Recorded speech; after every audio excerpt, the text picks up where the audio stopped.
What is the history of dress codes in schools? Have you ever wondered how dress codes in schools came to be? The history of dress codes is quite fascinating and stretches back several centuries.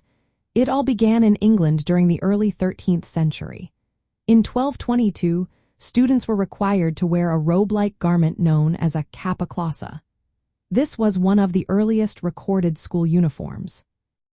By the 16th century, uniforms became more formalized, especially in charity schools. For example, students at Christ's Hospital wore distinctive blue cloaks and yellow stockings. These early uniforms aimed to create order and uniformity among students, often reflecting social status and discipline. As we moved into the 18th and 19th centuries, English public schools adopted uniforms more widely. This shift was partly a response to chaotic and unsafe school environments. Uniforms became a visible symbol of social status and discipline, especially in prestigious schools like Eton College. Students there were required to wear formal attire, including black top hats and tails, until the late 20th century. In the United States, school uniforms were initially used mainly in private and parochial schools, starting in the early 1900s. However, public schools began adopting dress codes and uniforms more broadly in the 1980s.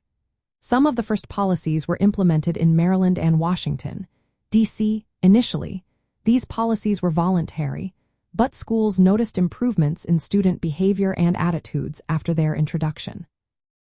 Historically, dress codes and uniforms have also served as tools for social control.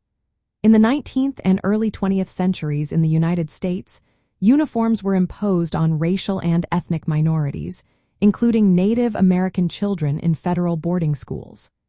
This was done to suppress cultural identity and enforce conformity to Western norms.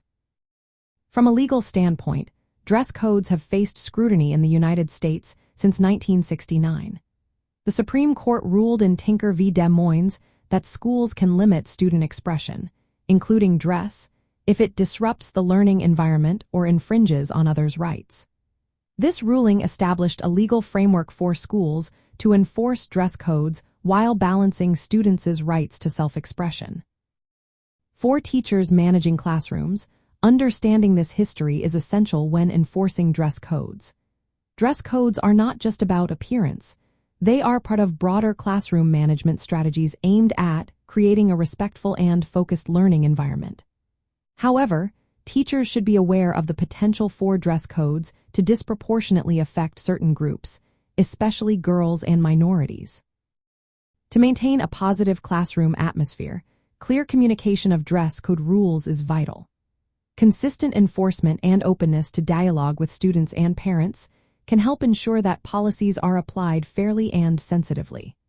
Dress codes in schools have evolved from early efforts to impose order and social norms to modern tools for managing behavior and promoting equity. Teachers play a key role in implementing these policies in ways that support learning and respect student diversity.